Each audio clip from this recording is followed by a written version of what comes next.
s'agirait d'anticiper un effacement civilisationnel de l'Europe. C'est ce qu'affirme la nouvelle stratégie de sécurité nationale publiée par l'administration Trump le 5 décembre dernier. À travers ce document, Donald Trump revendique ouvertement son droit d'influencer les choix politiques européens et salue la montée des partis patriotiques sur le continent. Bonjour Marlène Laruelle. Bonjour. Vous êtes professeur en affaires internationales et sciences politiques à l'université George Washington des États-Unis. Dans ce texte de politique de sécurité nationale, donc l'administration Trump évoque le retour civilisationnel de l'Europe. Qu'est-ce que ça veut dire ? Est-ce que ce terme vous a surprise ? Alors oui et non, parce qu'on savait depuis longtemps qu'en fait, au sein du monde trumpiste, il y avait deux écoles qui s'affrontaient. Il y avait les isolationnistes, ceux qui sont focalisés sur les intérêts nationaux américains, qui sont très peu intéressés par le devenir de l'Europe. Et puis une autre école, celle qui est représentée par J.D. Vance, qui eux sont vraiment intéressés par, qui pensent que les États-Unis et l'Europe partagent une identité civilisationnelle commune et donc qui veulent que les États-Unis continuent à peser sur le lien transatlantique en le renforçant via ce discours civilisationnel. Et on voit dans la stratégie de sécurité nationale que c'est la deuxième école qui a gagné et que les États-Unis ne veulent pas couper le lien transatlantique, mais ils veulent le reformuler sous l'angle civilisationnel. Donc il y avait à la fois une surprise et pas une surprise. J'ai presque envie de vous dire, qu'est-ce que c'est que cette histoire de civilisation ? Alors, ça peut paraître une surprise, mais en fait, il y a une longue tradition, une longue généalogie intellectuelle aux États-Unis. Par exemple, pendant très longtemps, dans toutes les grandes universités américaines, il y avait un cours quasi obligatoire en sciences humaines et sociales qui s'appelait Western Civilization, où on étudiait tous les grands textes, alors de Platon à je ne sais pas qui, jusqu'au 19e, 20e siècle, qui célébrait un peu les grands textes de la civilisation occidentale, puis qui a été peu à peu remis en cause par les études postcoloniales. Et donc, dans la vision du monde trumpiste, il faut réhabiliter cette civilisation occidentale qui, évidemment, est définie comme blanche. Et on le voit dans le texte, il y a beaucoup d'allusions aux théories du grand remplacement, chrétienne, conservatrice, patriotique, prête à défendre son identité historique, refusant le multiculturalisme, refusant le relativisme culturel, prête à la compétition géopolitique avec d'autres aires civilisationnelles. Donc on est vraiment dans, en fait, la projection d'un thème clé du trumpisme pour le monde américain sur le continent européen, tout ce qui est lié à la peur du déclinisme, de l'effacement, etc. Quelle est la conséquence de cette nouvelle affirmation idéologique alors ?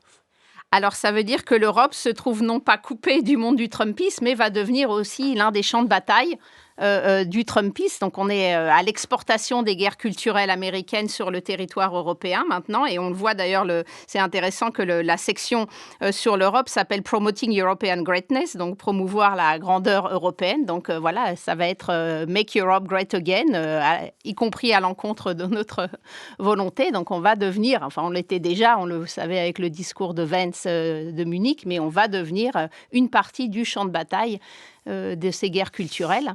Mais alors, justement, parce que ce que j'ai du mal à comprendre, c'est la raison pour laquelle Donald Trump et son administration peut se réjouir qu'il y ait un sursaut patriotique en Europe, tout simplement parce qu'on considère généralement que ces fermetures-là ne sont pas bonnes pour les accords transatlantiques. Alors, je pense que ce qui compte pour le mouvement trumpiste, c'est de pouvoir voir émerger en Europe des mouvements idéologiques qui leur sont favorables.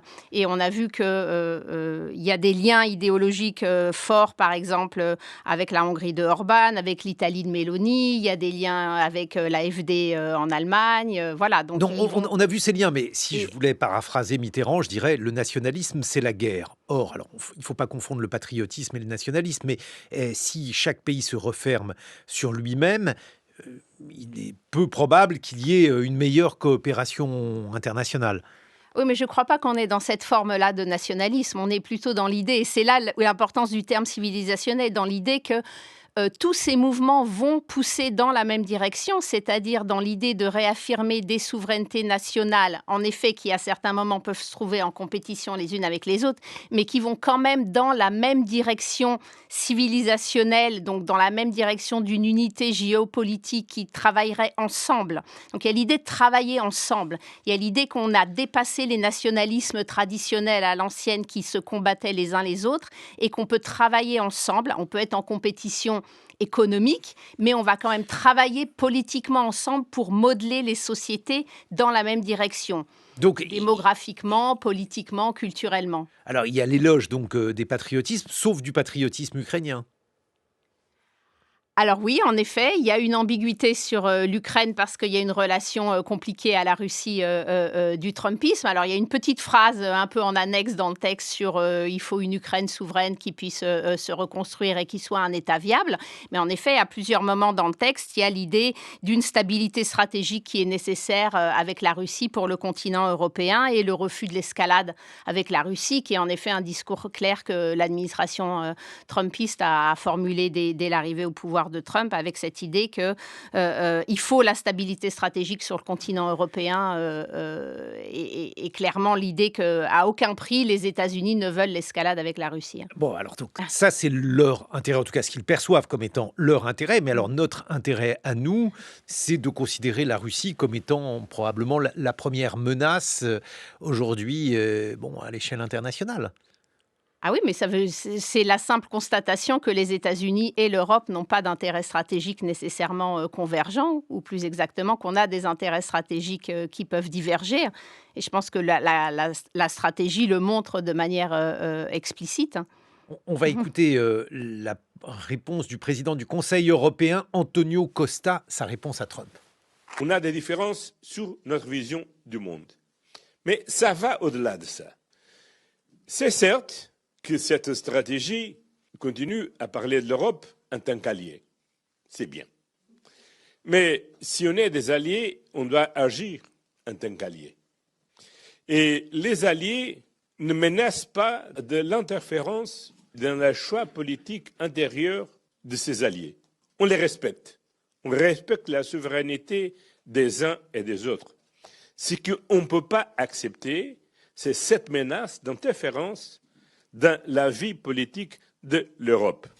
Les États-Unis ne peuvent pas remplacer les citoyens européens pour choisir quels sont les bons partis et les mauvais partis. Les États-Unis ne peuvent pas remplacer l'Europe sur la vision qu'on a de la liberté d'expression. Votre réaction, Marlène Laruelle?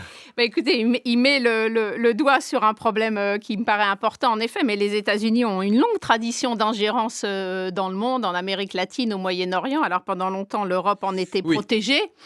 Voilà, maintenant, c'est à notre tour de réaliser que le changement de régime comme politique américaine peut aussi arriver en Europe. Et simplement, maintenant, c'est au tour de voir que le changement de régime peut se faire aussi contre les démocraties libérales, ce qui n'était pas nécessairement le cas auparavant.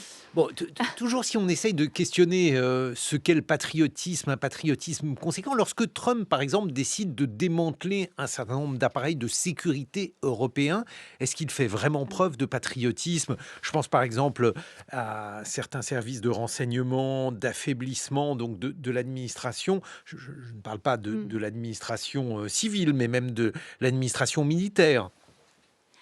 Alors là, il y a différents éléments qui rentrent en compte. Il y a le premier, comme je disais, en effet, l'idée, je pense, où très sincèrement, il a cette idée qu'on peut trouver un moyen, une stabilité stratégique avec la Russie pour que les États-Unis puissent ensuite s'occuper d'autres choses, et en particulier du conflit avec la Chine, qu'il voit comme étant le principal adversaire politique. Et après, il y a des enjeux internes, c'est-à-dire qu'on oublie souvent que toute la première présidence de Trump a été marquée par toutes les affaires de collusion avec la Russie et tout le conflit qu'il a eu avec les démocrates, où il était accusé d'être lié avec la Russie. Donc pour lui, le démantèlement de toutes ces agences qui s'occupent de la désinformation étrangère, elles se sont aussi occupées de toutes les sphères complotistes américaines. Donc pour lui, les démanteler, d'une certaine manière, il ne pense pas faire quelque chose qui soit nécessairement pro-russe ou qui mette en danger la sécurité nationale, mais il a l'impression de lutter contre l'État profond. Donc il faut bien voir qu'il y a toute une culture anti-expertise américaine qui modèle sa vision du monde de la même manière qu'on a la culture anti-vaccination aux États-Unis. Donc quand il fait ça, quand il démantèle toutes ces agences-là, je pense qu'il a l'impression qu'il démantèle l'État profond et l'expertise. Il n'a pas l'impression de démanteler la sécurité nationale. Et la question chinoise, puisqu'on a beaucoup parlé de la Russie, qu'en est-il donc vis-à-vis de la Chine ? Alors la stratégie de sécurité nationale est un peu plus douce que la précédente sur la Chine. Elle mentionne en effet la Chine comme étant un pays avec lequel il y a des tensions et il y a une relation potentiellement adversariale, mais on voit que le degré de conflictualité a été rabaissé. Donc on voit vraiment dans cette stratégie qu'il y a une volonté de reconnaître une sorte de monde multipolaire. Il n'y a plus de prétention à l'universalisme, mais une reconnaissance d'une sorte de multipolarité et l'idée que les États-Unis devraient pouvoir fonctionner en reconnaissant différentes grandes puissances civilisationnelles qui fonctionneraient à la fois en compétition, mais en même temps de manière si possible pacifique. Donc il y a à la fois cette idée de tension et cette idée on essaye malgré tout de vivre en paix et en compétition avec la Chine. Mais le degré de conflictualité a été diminué par rapport à la stratégie précédente. Mais alors, justement, par rapport à cela, est-ce que on a l'impression aux États-Unis qu'il va vraiment y avoir une forme d'isolationnisme ou alors de retrait américain ou bien au contraire de leadership américain en conclusion, Marlène Laruelle? Mais il y a un peu les deux, c'est-à-dire qu'on est dans une stratégie où je pense que ce qu'il faut voir, c'est ni de l'isolationnisme, ni de l'engagement, mais c'est du transactionnalisme, c'est-à-dire que quand Donald Trump considère qu'il a tout intérêt à s'engager, il va le faire, et de manière qui peut être extrêmement directe et brutale, et à certains moments, s'il considère que ce n'est pas dans son intérêt, soit de celui de son pays, soit de son intérêt personnel, il s'en retire. Donc il va falloir s'habituer à une fluidité de la politique américaine qui va être difficile à gérer pour tous les partenaires et les autres grandes puissances sur la scène internationale. Comme vous dites, fluidité. Merci, Merci Marlène Laruelle. Je rappelle que vous êtes enseignante en sciences politiques à l'université George Washington.